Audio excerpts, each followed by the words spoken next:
بسم اللہ الرحمن الرحیم۔ منہج کارپوریشن جدہ برائے پروڈکشن و ڈسٹریبیوشن آپ حضرات کی خدمت میں قصص الانبیاء کا مبارک سلسلہ پیش کرنے کی سعادت حاصل کر رہا ہے۔ اب آپ اس مبارک سلسلے کا 7واں حلقہ سماعت فرمائیں۔ لیکن روایات میں یہ بھی موجود ہے کہ اس زمانے میں اب تک بھی ہے، عرب لوگوں میں مناطق کے حارہ میں جتنے گرم علاقے ہیں وہاں عورتوں کا بھی ختان ہوتا ہے۔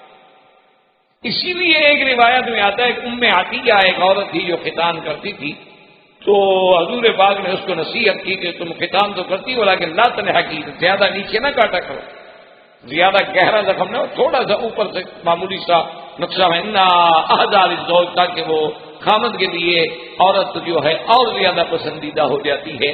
تو یہ کہتے ہیں کہ یہ سب سے پہلے ختان جو ہے سیدنا ابراہیم میں آیا، اور آپ کی بیوی کا بھی ختان ہوا، لیکن بطور سزا کہ بی بی سارہ نے اپنا غصہ یوں پورا کر کے قسم پوری کر۔ بہرحال اللہ عالم، لیکن مردوں میں جو ختان ہے وہ تو بالکل ٹھیک ہے، سنت ابراہیم علیہ السلام، اس میں تو کوئی شک نہیں۔ اسماعیل علیہ السلام کا ختنہ، اور اول من اختتن، سب سے پہلا انسان ہے جس کا ختنہ وہ سیدنا ابراہیم، خدا کی شان۔ اور ختنہ بھی آپ کا کب؟ وہ 80 سال کے، اس وقت آپ بچے نہیں تھے، آپ کی عمر مبارک 80 سال۔ اول من رأى الشيء، اور اس وقت یعنی مردوں میں پہلے شخص ہے ابراہیم علیہ السلام جنہوں نے اپنے بال داڑھی میں سفید دیکھے، ورنہ پہلے جو تھے مانا یہ ہے کہ لوگوں نے کبھی بال سفید دیکھا ہی نہیں۔ تو سب سے پہلے جب ابراہیم علیہ السلام نے بالوں کو سفید دیکھا تو پوچھا کہ یا رب بما ھذا، یہ کیا؟ اللہ نے فرمایا کہ وقار، یہ وقار ہے بندے کا۔ قال یا رب زدنی وقارا، کہ اللہ اگر یہ وقار ہے تو اور بڑھاؤ، پھر اور زیادہ کرو، تھوڑا وقار کیوں ہو، پھر زیادہ ہونا چاہیے۔ تو یہ اول من شب جو ہے وہ بھی ابراہیم علیہ السلام، اول من اختتن وہ بھی ابراہیم علیہ السلام، یہ بھی شان سیدنا ابراہیم علیہ السلام۔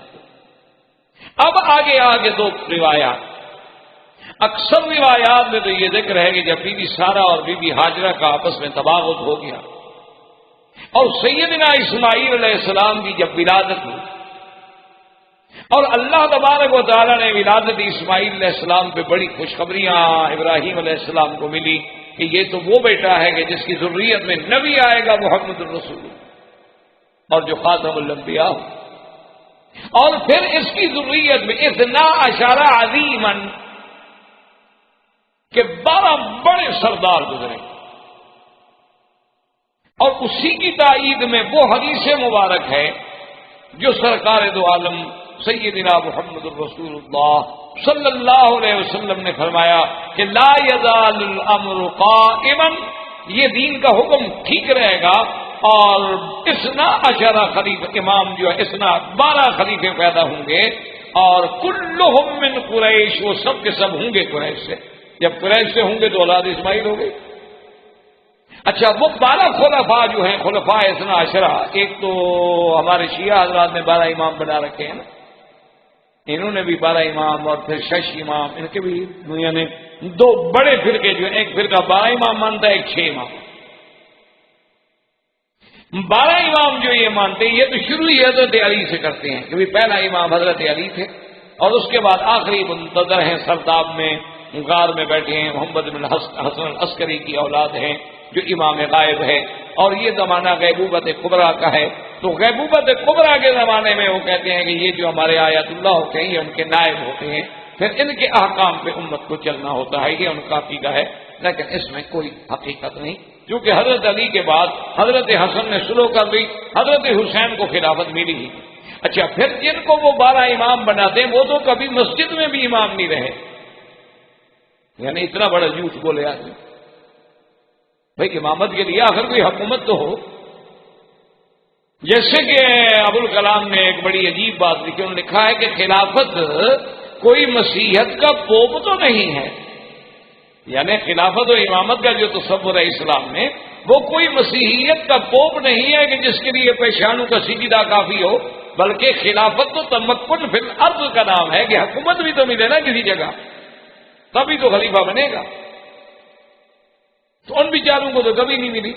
تو اصل 12 امام مراد کیا ہیں کہ حضرت ابو بکر سے شروع ہوں گے، اور حضرت حسن تک آئیں گے، پھر آگے بعض بنو العباس ہیں اور بعض بنو امیہ سے ہیں، اور اسی طرح عمر ابن عبدالعزیز ہیں۔ یہ ضروری تو نہیں کہ 12 ایک دوسرے کے ساتھ آئیں، 12 پورے ہونے ہیں قیامت سے پہلے، اور وہ تقریباً جو ہے علماء نے لکھا ہے کہ پورے ہو گئے، لیکن جو روافض کہتے ہیں وہ بات جو ہے بالکل بغیر کسی دلیل اور بغیر کسی جھوٹ۔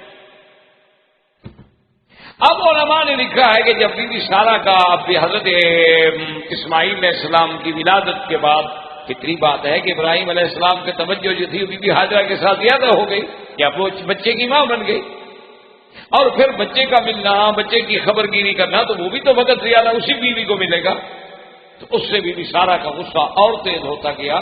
تو اس لیے حضرت نے سوچا کہ میں اس بیوی کو اور بچے کو کہیں دور جا کے چھوڑا۔ اور بعض علماء فرماتے ہیں کہ حضرت ابراہیم علیہ السلام چونکہ اپنے بیٹے کی محبت میں آ کر، کیونکہ خلیل جو ہوتا ہے وہ تو اللہ کا دوست ہے، اور دوست تو پھر کسی اور کی محبت برداشت نہیں کرتا، اسی لیے سیدنا محمد الرسول اللہ صلی اللہ علیہ وسلم نے فرمایا کہ لو کنت متخذا خلیلا لاتخذت ابا بکر، کہ اگر میں کسی کو خلیل بناتا تو ابو بکر کو بناتا، لیکن ان صاحبکم خلیل اللہ، لیکن چونکہ میں اللہ کا خلیل ہوں تو لہذا اب دل میں وہ مقام جو اللہ کو دیا جا چکا ہے اس کے لیے کسی اور کی گنجائش نہیں۔ تو اب خلیل اللہ ابراہیم علیہ السلام بھی خلیل اللہ ہے، تو خلیل اللہ اور محبت چاہے بیٹے سے ہو چاہے بیوی سے ہو، تو کہتے ہیں کہ اللہ تبارک و تعالیٰ کا جلال تھا کہ امتحان میں آ گئے، اللہ نے حکم دیا کہ اپنے بیوی بیٹے کو لے جاؤ اور ایک جگہ پہ چھوڑ، کہاں چھوڑنا، کہا بس تم چلو، اب ہم خود ہدایت کریں۔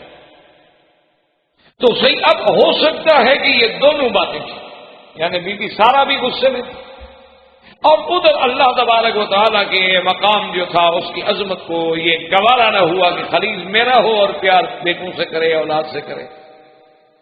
تو دونوں باتیں جب جمع ہو گئیں، حکم ہوا، تو اب ابراہیم علیہ السلام اپنی بیوی کو اپنے بچے کو لے کے آئے، چلتے چلتے چلتے اللہ تبارک و تعالیٰ کے حکم کے مطابق جہاں اب اللہ کا کعبہ ہے اور اس کے سامنے جہاں زمزم کا کنواں ہے، اسی جگہ تھوڑی سی ایک اونچی جگہ تھی، انددوہا فوق زمزم، اس مقام پہ آ کے انہوں نے سواری روک دی۔ اللہ کا حکم یہی تھا، وہی اپنے بیوی بچے کو اتار، اور بات بھی یہی سمجھ آتی، اور روایات سے تصدیق بھی یہی ہوتی ہے، ورنہ اللہ کا نبی اتنا کمزور نہیں ہو سکتا کہ ایک بیوی ناراض ہو جائے تو دوسری بیوی کو اتنا دور نکال دے، یہ تو شان نبوت کے خلاف۔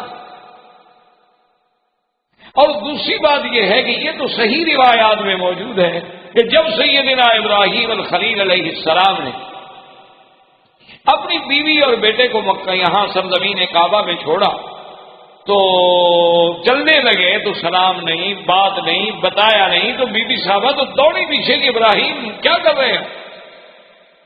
تو اگر صرف بی بی سارہ کا غصہ ہوتا، اب تو بی بی سارہ نہیں دیکھ رہی، اب تو اپنی بیوی کو ملتے ہیں، اپنے بچے کو چومتے ہیں، ملتے ہیں، بات کرتے ہیں، بھی گھر میں لڑائی کا خطرہ تھا اس لیے میں نے آپ کو دور کر دیا ہے، آپ دور رہیں، وہ بھی دور رہیں، وہ شام میں ہوں گی، آپ مکے میں ہوں گی، میں آتا جاتا رہوں گا، جھگڑا نہ ہو۔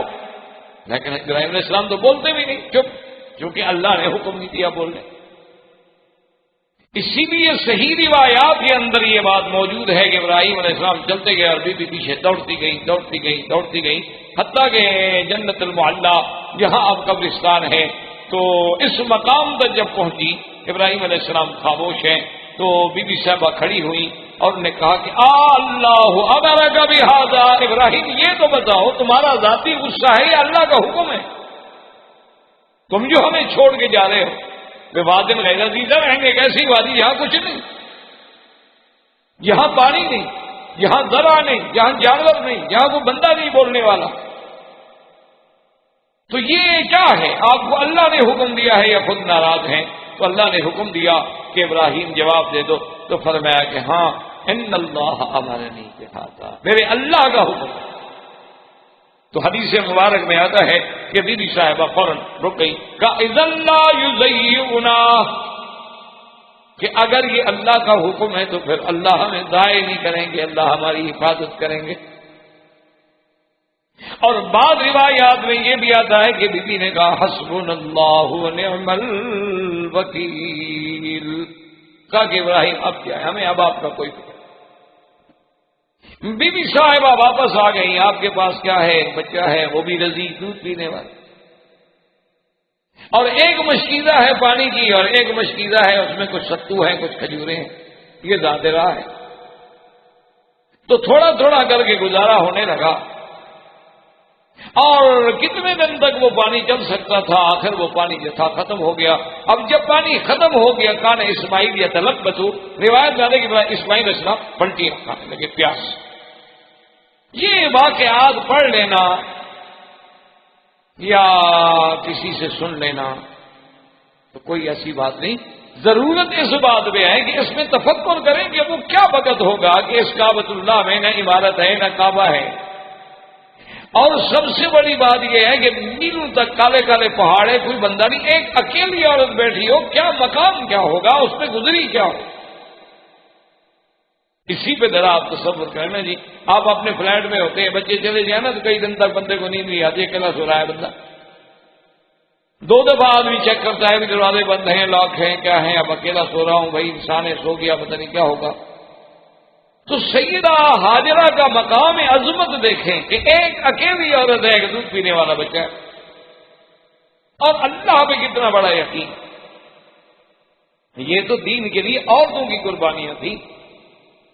اسی لیے اب آپ ہم دیکھ لیں کہ بھی ہم حج پہ آتے ہیں، کیا ہماری بیٹیاں، ہماری بہنیں، ہمارے گھر والے لوگ، ہمارے عزیز و اقارب، کیا وہ عورتیں بھی اتنی مشقت برداشت کرنے کے لیے تیار ہیں اس کعبۃ اللہ کے لیے، اس گھر کے لیے، اس حج کے لیے، اس دین کے لیے؟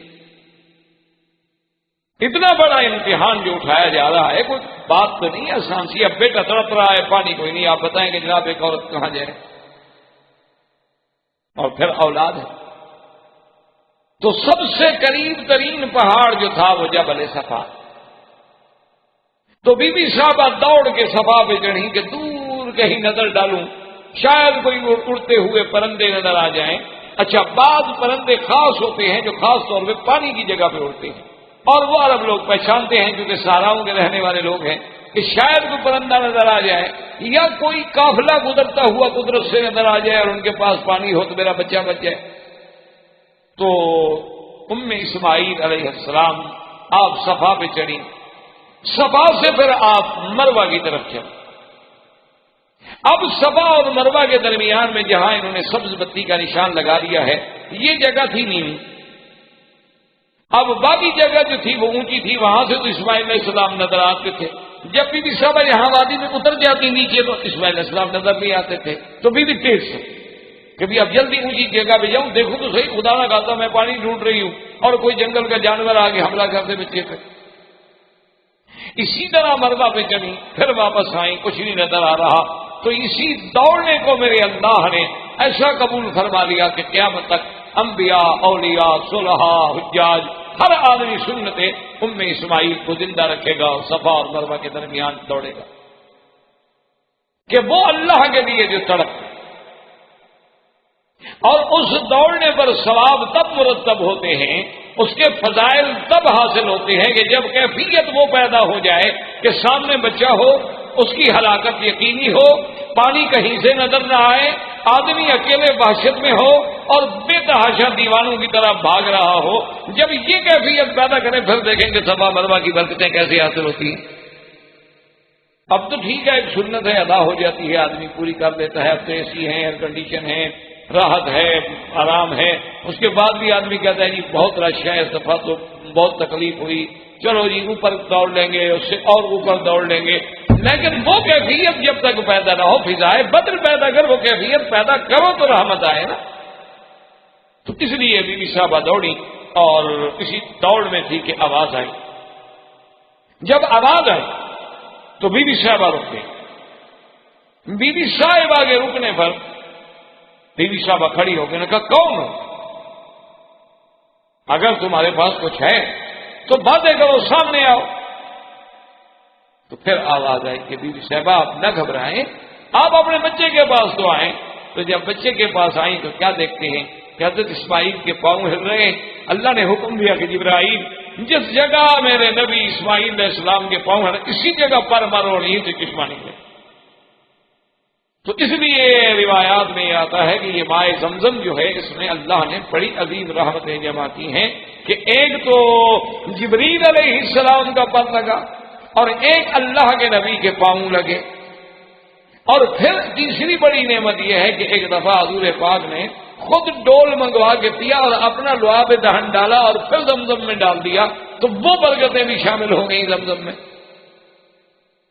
تو اب پانی نکلا، جب پانی نکلا تو بی بی صاحبہ نے جلدی جلدی پتھر جو پڑے تھے نا لے کے روکنا شروع کیا، دم دم دم دم، ٹھہر دیا ٹھہر دیا ٹھہر دیا، اور ہاتھوں سے لے کے اس مشکیدے میں بھرنے کی کوشش کی تو حضور پاک نے فرمایا یرحم اللہ اسماعیل، اللہ اسماعیل کی اماں پہ رحمت فرمائیں، اگر وہ ایسا نہ کرتی پورا کان عینا معینا، یہ تو ایک نہر جاری ہو جاتی دنیا، لیکن اللہ کو یہی منظور تھا، اللہ کی حکمت ہے اسی میں۔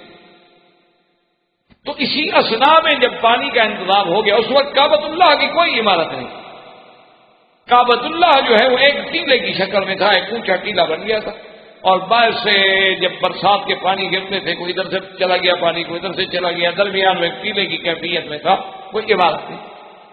کچھ دنوں کے بعد قبیلہ جرہم میں اسفل مکہ تھا، یعنی مکے کا جو نیچے کا حصہ ہے، بسم اللہ یوں سمجھ لیں یہ نیچے کا حصہ ہے، قدا جو ہے نیچے کا حصہ ہے، تو ادھر قدائی والی جانب، قدا والی جانب جو ادھر سے جب گزرا اور وہ پڑاؤ کیا انہوں نے، جیسے قافلے اونٹوں پہ چلتے تھے نا جی، پھر ایک رات کو چلتے چلتے تھک گئے، سیر سو گئے، پھر صبح کی تہجد کے وقت پھر چل پڑے، پھر گرمی ہوئی تو پھر بیٹھ گئے، تو انہوں نے دیکھا کہ ایک پرندہ اڑ رہا ہے جو عام طور پر پانی پہ ہوتا ہے، تو انہوں نے اپنے لوگوں سے کہا بھی یہاں تو ہم نے کبھی پانی نہیں دیکھا، یہ کیسا پانی ہے پتہ تو کرو۔ تو ان کے آدمی دوڑے دوڑے آئے، آ کے دیکھا کہ بی بی صاحبہ ہیں، ایک بچہ ہے اور چشمہ ہے ماشاءاللہ ابل رہا ہے، تو انہوں نے بھی پانی بھرا اور اپنے ساتھیوں کے لیے بھی لے گئے اور ان کو بتا بھی دیا کہ بھی وہاں تو ایک بڑا عجیب چشمہ اور عجیب پانی۔ تو اب جرہم والے جو تھے وہ سب کے سب آ گئے بی بی صاحبہ کے پاس اور آ کے کہنے لگے کہ اماں اگر تم ہمیں اجازت دے دو، ناراض نہ ہوں، ہمیں رخصت دے دو تو ہم لوگ آپ کے ساتھ یہاں آباد ہو جائیں، یہاں ٹھہر جائیں، ہم بھی تو سفر اسی لیے کر رہے ہیں کہ کہیں کوئی جگہ ملے اچھی تو بیٹھ جائیں۔ بی بی صاحبہ نے کہا کہ ہاں یہ تو آپ کو میں اجازت دیتی ہوں، ولکن لا حق لکم علی الماء، لیکن تمہارا پانی پر کوئی کنٹرول نہیں ہو، پانی ہمارے کنٹرول میں ہو۔ انہوں نے کہا ٹھیک۔ تو پھر قبیلہ جرہم جو ہے وہاں آباد، اور قبیلہ جرہم جو ہے یہ عرب سے خالص۔ تو اب سیدنا اسماعیل علیہ السلام نے اول من تکلم بالعربیہ، پہلا بندہ جو عربی بولنے والے ہیں وہ سیدنا اسماعیل علیہ السلام ہے، اور انہوں نے جو ہے لغت عربیہ جرہم سے سیکھی اور جرہم سے لغت سیکھی، اور جب اب جوانی آنے لگی، ابراہیم اسماعیل علیہ السلام بچے تھے پھر جوان ہونے لگے، اور اتنا ماشاءاللہ جمال کے ابراہیم علیہ السلام کے بیٹے ہیں، تو بنو جرہم نے خواہش ظاہر کی کہ بی بی ہاجرہ سے کہ مہربانی کریں، آپ کا بچہ اب جوان ہو گیا ہے، ہماری لڑکی سے شادی کریں۔ اسماعیل علیہ السلام نے جرہم کے قبیلے سے ایک لڑکی سے شادی کی۔ اس کے بعد سیدہ ہاجرہ جو ہے وہ وفات فرما گئی۔ ابراہیم علیہ السلام کو جب اللہ کی طرف سے اجازت ملی تو ابراہیم علیہ السلام تشریف لے آئے کہ بھی مکے جا کے میں پتہ تو کروں کہ میرے بیٹے کا اور بیوی کا کیا حال ہے۔ اب اس میں دو روایات ہیں، بعض علماء یہ لکھتے ہیں کہ ابراہیم علیہ السلام کے لیے یہ معجزہ تھا کہ اللہ تبارک و تعالیٰ ان کو زمین کو لپیٹ دیتے تھے، مختصر ہو جاتی تھی زمین، ان کو شام اور بیت المقدس سے مکے کا سفر جو ہے مشکل نہیں ہوتا تھا، تو جلدی طے ہو جاتا تھا، جیسے حضور صلی اللہ علیہ وسلم کے معجزہ ہے آپ کے لیے زمین لپیٹ دی جاتی تھی۔ اور بعض روایات میں ہے کہ نہیں آپ براق پہ تشریف لاتے تھے، اور بعض روایات میں ہے کہ نہیں آپ اپنی اسی عام سواری پہ تشریف لاتے تھے۔ آپ تشریف لے آئے، آگے مکے پتہ کہ ابھی بھی حاجہ فوت ہو چکی تھی، حضرت اسماعیل کے بارے میں پوچھا، انہوں نے کہا اسماعیل علیہ السلام شکار پہ گئے، اور پوچھا بھی تم کون ہو، اس نے کہا میں اسماعیل علیہ السلام کی بیوی۔ اچھا کیا حال ہے، کیسا گزارا ہو رہا؟ انہوں نے کہا کیا پوچھتے ہو، فی ضیق و شدۃ، ہم تو بہت تنگ ہیں۔ آپ نے کہا کیوں؟ تو انہوں نے کہا ہے کیا ہمارے پاس، یہ پانی ہے، اور کبھی اسماعیل علیہ السلام شکار کر کے کبھی جانور مل گیا، کبھی کوئی پرندہ مل گیا، نہ ملا، یا بس کوئی گوشت ہے وہ آگ پہ پکا لو اور پانی پی لو۔ ہاں فرمایا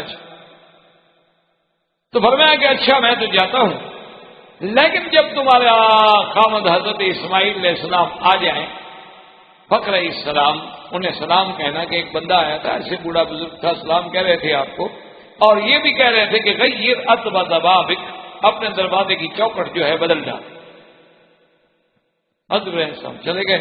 حضرت اسماعیل علیہ السلام کئی دنوں کے بعد شکار سے جب واپس آئے تو انہیں کچھ عجیب عجیب سا لگا۔ انہوں نے کہا کوئی آیا تھا ہمارے گھر میں؟ کچھ ایسے معلوم ہوتا ہے ایسا، اگر نبی گھر میں آیا ہو تو مذاق تو نہیں رہتی۔ حضور پاک جہاں سے گزر جاتے تھے صحابہ کہتے ہیں ہمیں پوچھنا نہیں پڑتا تھا، وہ گلیاں خود بتاتی تھی کہ حضور یہاں سے گزرے، خوشبو ہوتی تھی۔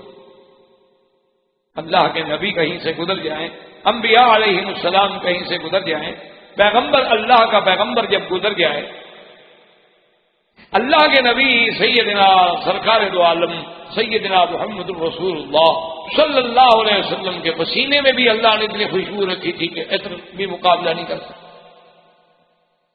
تو سیدنا ابراہیم الخلیل چلے گئے، واپس آئے، اسماعیل علیہ السلام پوچھا، انہوں نے کہا کہ ہاں ایک بزرگ آئے تھے، ایسے سفید ریش تھے، اور انہوں نے آ کے ہم سے پوچھا تھا، خیرافیت پوچھی، آپ کا پوچھا، میں نے بتایا کہ ہمارے ساتھ تو اسی طرح بس ما عندنا الا الماء واللحم، اور انہوں نے کہا کہ اچھا وہ کوئی پیغام کوئی بات تو نہیں کہہ کے گئے؟ انہوں نے کہا انہوں نے یہی کہا تھا کہ جب تمہارا شوہر آ جائے تو میرے سلام کہہ دینا اور کہنا غیر اتب ضبابک، اپنے دروازے کی چوکٹ کو بدل جا۔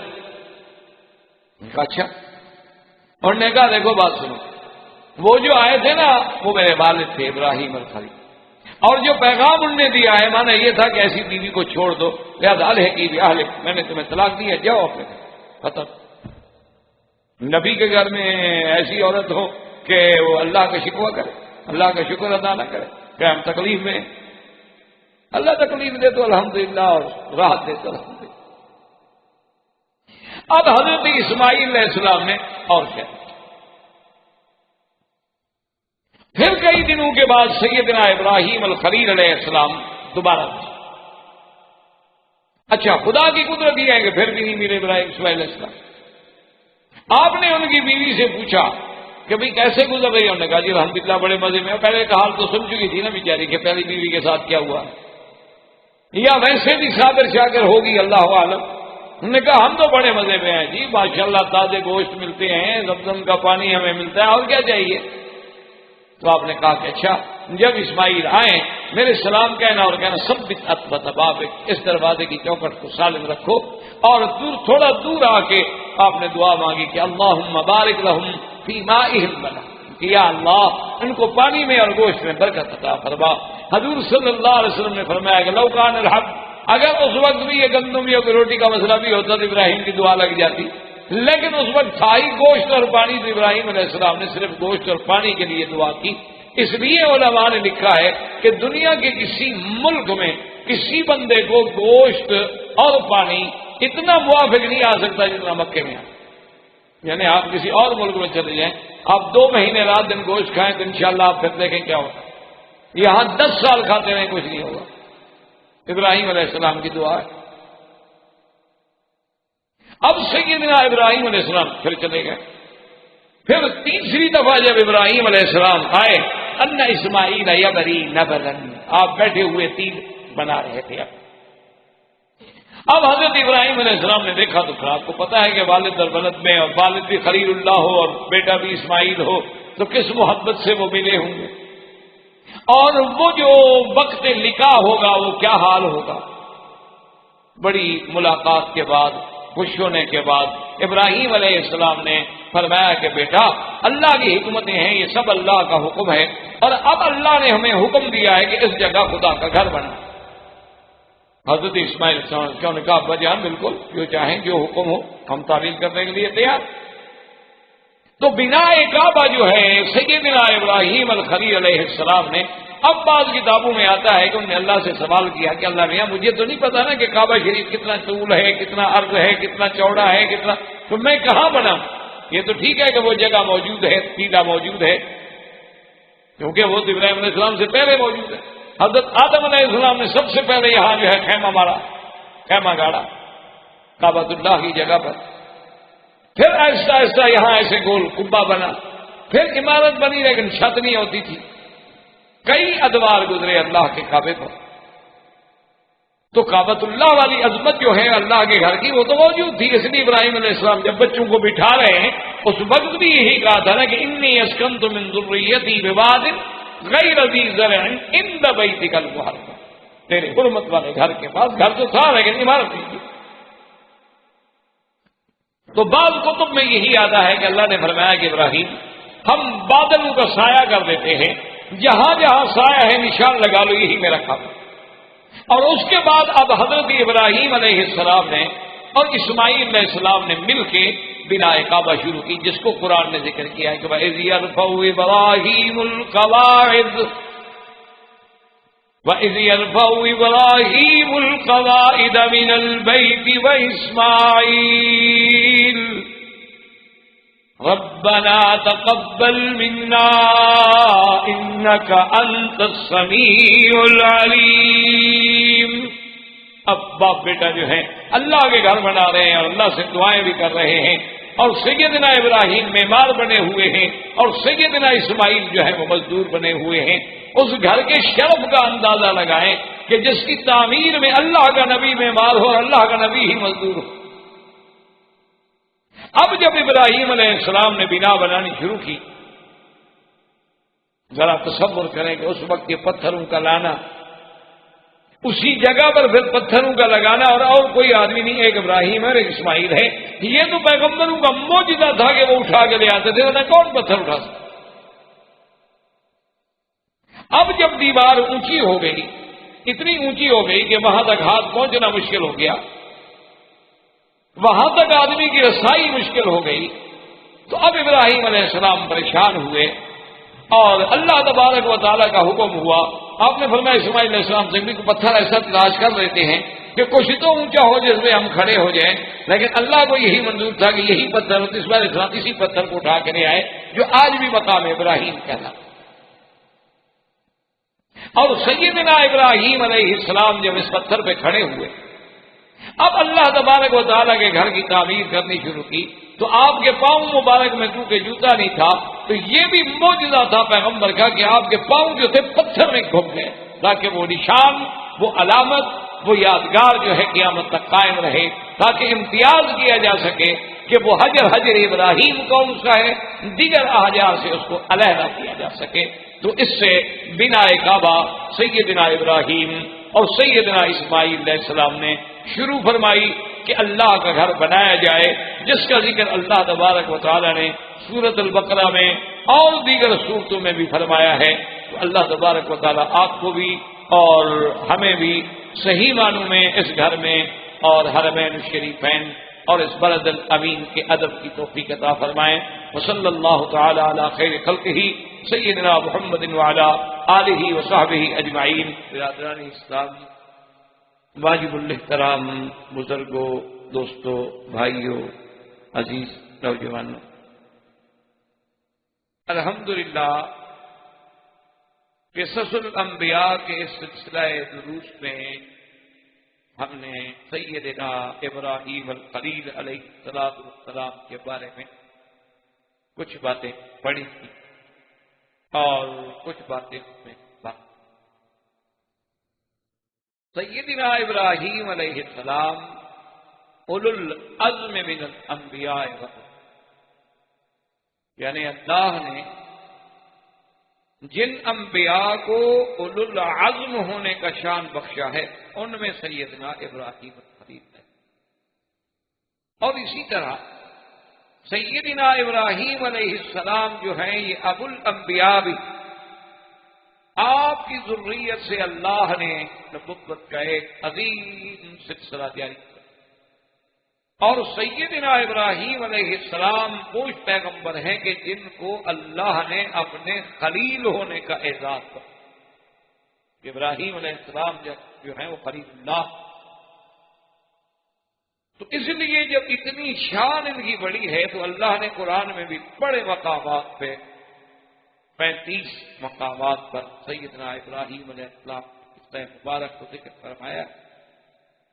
اور اسی ضمن میں سیدنا ابراہیم علیہ السلام جو ہیں وہ بڑے بڑے عظیم امتحان اس لیے ایک عرب کے کالم میں ایک عرب کے بہت بڑے مورخ نے بڑی عجیب بات لکھی ہے اپنی زبان میں. اس نے کہا ہے کہ ابراہیم علیہ السلام وہ انسان ہے الذی بدل نفسہ للنیران وبدل ولدہ للقربان ومالہ للضیفہ. انہوں نے کہا کہ سیدنا ابراہیم ان لوگوں ہیں کہ جس نے اللہ کے لیے اپنے نفس کو تو آگ کے لیے بھی پیش کر دی، اپنے بیٹے کو ذبح کے لیے پیش کر دیا، اور اپنے مال کو ضیف اور مہمانوں کے لیے پیش کر دیا، جس نے سب کچھ لٹا دیا تھا. تو ہم اس مقام پہ تقریباً پہنچے تھے جہاں تک مجھے یاد ہے کہ سیدنا ابراہیم علیہ السلام اپنے بچوں کو جب چھوڑ گئے اور 2 دفعہ تشریف لے آئے اور اسماعیل علیہ السلام کی والدہ فوت ہو گئیں.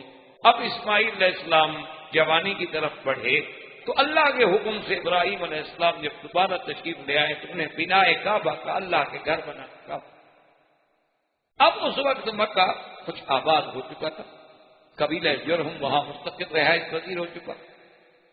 سیدنا اسماعیل علیہ السلام کی ان سے قرابت بھی ہو گئی، رشتہ داری بھی ہو گئی، آپ نے عربی بولنا بھی انہیں سے سیکھا. اب جب اسماعیل علیہ السلام کے پاس ان کے ابا سیدنا ابراہیم الخلیل علیہ السلام تشریف لائے، اس وقت ہے جب آپ کی بیوی یعنی ہاجرہ، کیونکہ سیدنا اسماعیل جو ہیں یہ بی بی ہاجرہ ہیں، اور سیدنا اسحاق جو ہیں وہ بی بی سارہ کے بعد اللہ نے حکم دیا کہ میرے گھر کی تعمیر. اب مفسرین کرام نے لکھا ہے کہ پھر اس گھر کے بارے میں چونکہ سیدنا ابراہیم علیہ السلام کو تو پتہ ہی نہیں تھا، ایک قلعہ تو یہاں موجود تھا، وہ تو حضرت نوح علیہ السلام کے زمانے میں جب طوفان آیا تب بھی کعبۃ اللہ ایک قلعے کی شکل میں موجود تھا، اور وہ کشتی جو ہے تقریباً 41 دن تک طواف کرتی رہی اللہ کے کعبے میں. اور جب حضرت آدم علیہ السلام تشریف لائے تو ایک کبے کی شکل میں جیسے خیمہ لگاتے ہیں آپ نام، اس طرح کا ایک خیمہ ہم نے بھی بنایا کعبۃ اللہ کی علامت کے اللہ کا گھر ہے. لیکن اس سے پہلے بھی اللہ کے حکم سے فرشتے اس گھر کو بنا چکے تھے. اس گھر کی تعمیر میں کئی ادوار گزرے.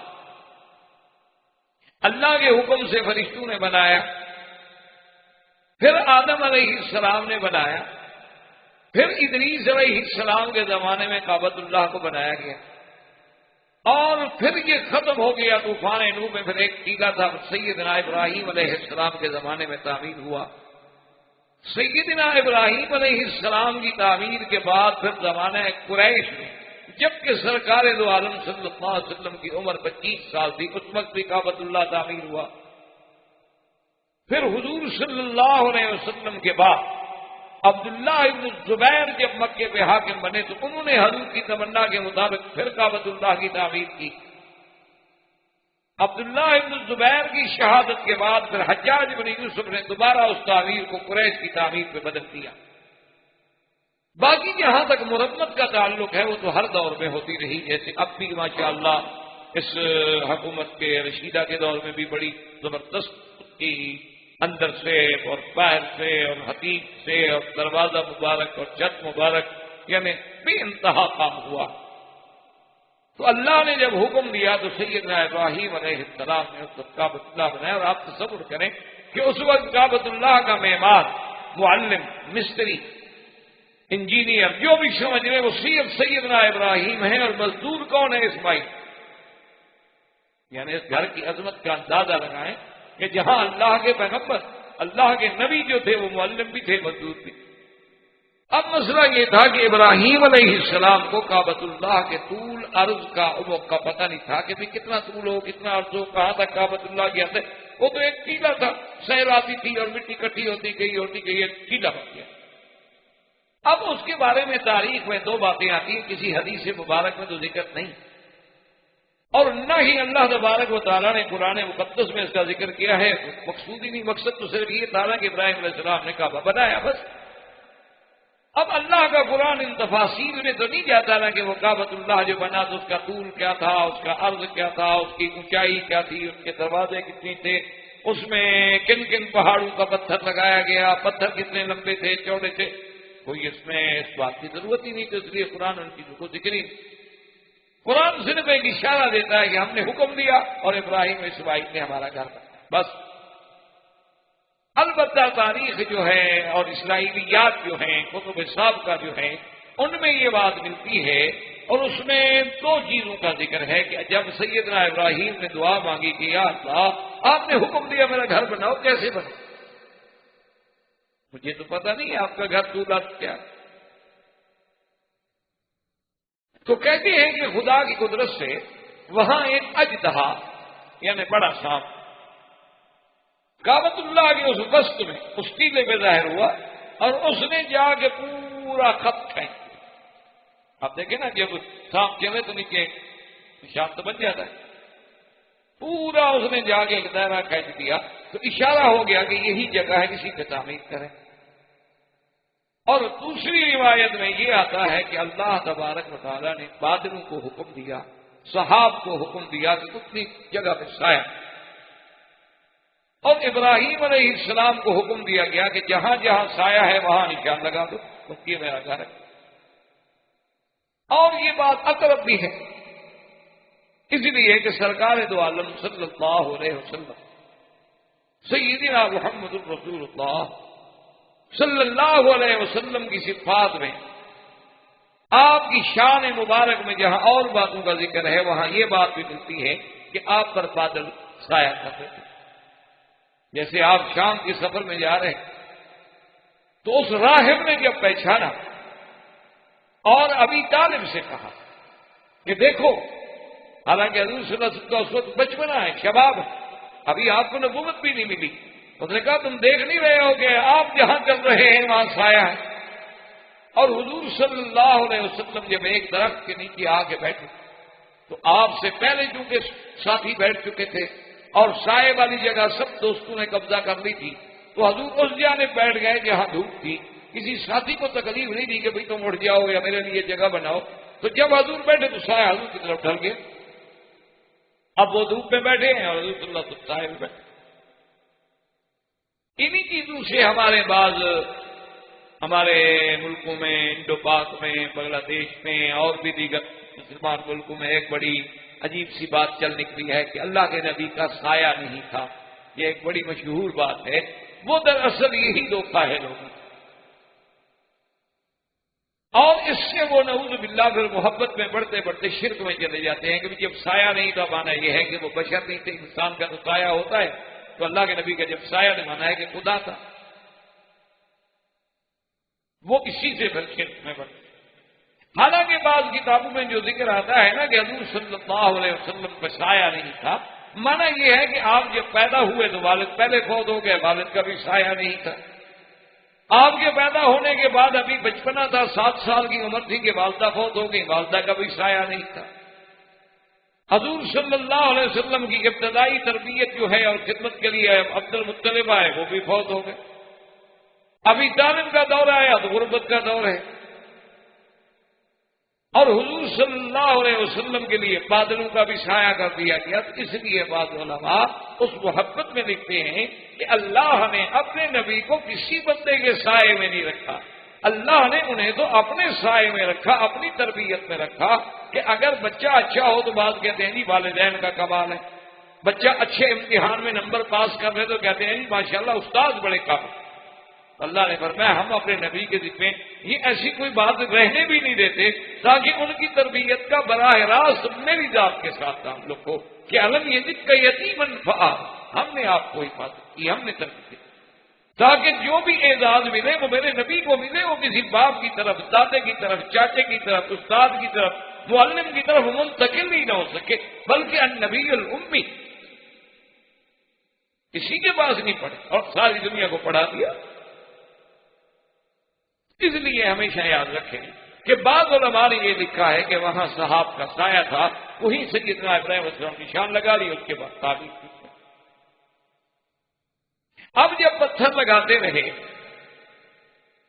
اور یہ بھی بعض روایات میں ملتا ہے کہ اس میں جو ہے کعبۃ اللہ میں مختلف پہاڑوں سے پتھر لائے گئے، جیسے جبل کہتے ہیں زیتا ہے، جبل سینا ہے، جبل جودی ہے، جبل لبنان ہے، جبل کعبہ ہے، لیکن یہ ساری باتیں اسرائیلی روایات سے ملتی ہیں.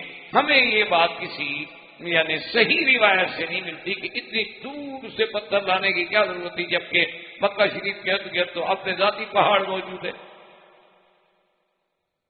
اور نہ کسی دور میں ایسا پتھر دیکھا گیا ہے کہ جی اس میں سنگ مرمر لگایا گیا ہو، یا سنگ ساماد لگایا گیا ہو، یا سنگ احمد لگایا گیا ہو، یا کوئی خاص ٹھنڈا پتھر لگایا گیا. عام سادہ پتھر ہے جو آپ دیکھتے ہیں جب ایام حج میں غلاف مبارک اٹھ جاتا ہے سامنے ظاہر بازی سب دیکھ رہے ہوتے ہیں، آپ بھی دیکھتے ہیں، ہم بھی دیکھتے ہیں. اور بڑے بڑے پتھر ہیں، ان کی یعنی پیمائش بھی برابر نہیں، کوئی بڑا ہے کوئی چھوٹا ہے، کوئی بڑا ہے کوئی چھوٹا ہے. لاگی کیا؟ تو جب سیدنا ابراہیم الخلیل علیہ السلام نے اس کعبۃ اللہ کی بنا کی، تو جب تھوڑا سا وہ پہاڑ اونچا، کعبۃ اللہ کی دیواریں اونچی ہو گئی، تو اب سیدنا ابراہیم الخلیل علیہ السلام جو ہیں وہ یعنی پتھر نہیں پہنچا سکتے تھے. تو آپ نے فرمایا حضرت اسماعیل سے کہ بھائی کوئی پتھر تلاش کرے. تو سیدنا ابراہیم علیہ السلام نے بھی تلاش کیا، اسماعیل علیہ السلام نے بھی تلاش کیا، لیکن کتابوں میں یہ بات موجود ہے کہ یہ بھی خاص ایک پتھر ہے جیسے اللہ نے حجر اسود کو بھیجا جنت سے، اسی طرح یہ مقام ابراہیم کا پتھر جو ہے یہ بھی جبریل علیہ السلام. اور اس پتھر کی خصوصیت یہ تھی، اللہ نے اس میں ایسی شان رکھی تھی. دیکھیں نا جی آج تو دنیا کتنا ترقی کر گئی، جدید ٹیکنالوجی میں کہاں آگے بڑھ گئی، چاند پہ ڈیرے ڈال رہی ہے. اب تو ایسی مشینیں نکل آئی ہیں کہ آپ ان کو بٹن دیں، حسب ضرورت وہ اونچی ہو جائیں گی، حسب ضرورت نیچی ہو جائیں گی. لیکن کمال تو یہ ہے کہ نہ مشین ہو، نہ اس کے چلانے کے لیے کسی چلانے والے آپریٹ کرنے کی کسی ضرورت ہو، نہ کوئی ڈرائیور ہو، اور سیدنا ابراہیم خود کھڑے ہو جائیں، حکم کرے پتھر اونچا ہو جائے، حکم کرے خود بخود نیچے ہو جائے. کمال تو یہ ہے. یہ کون سا کمال ہے؟ یہ تو اسباب ہے، یہ تو اسباب ہوئے نا جی. ایک مشین ہے، اس کو پھر جناب چلانے کے لیے اور مشینیں ہیں، پھر اس کو آپریٹ کرنے کے طریقے ہیں، پر آپ اس کے اوپر بیٹھتے ہیں. اچھا اگر بعض الیکٹرک پہ چلنے والی ہے، بجلی بند تو مشین کھڑی ہے کام نہیں کرتی. بعض کے چلانے کے لیے بیٹری ہے، بیٹری ڈاؤن ہو گئی تو خلاص مشین کھڑی ہوئی ہے کام نہیں کرتی. لیکن یہ معجزہ انبیاء ہے. اسی کا نام معجزہ ہے کہ ہر وہ کام جو ساری دنیا کو عاجز کر دے وہ اللہ کے نبی کے ہاتھ پہ ہو جائے، اسی لیے اس کو کہتے ہیں معجزہ.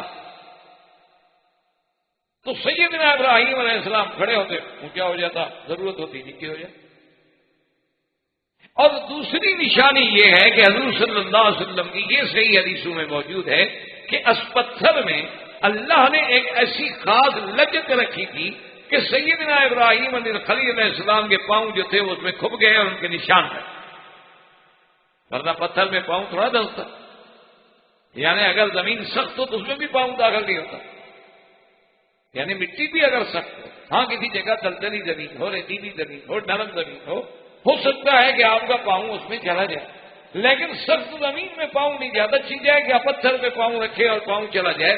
وجہ کیا ہے کہ اللہ اس کو قیامت تک علامت بنانا چاہتے تھے کہ وہ نشانی ہے. فیہ آیات بینات مقام کے. اب ابراہیم علیہ السلام نے جب اللہ کا گھر بنا لیا، اسی کو اللہ نے قرآن میں ذکر کیا کہ وَإِذْ يَرْفَعُ إِبْرَاهِيمُ الْقَوَاعِدَ مِنَ الْبَيْتِ وَإِسْمَاعِيلُ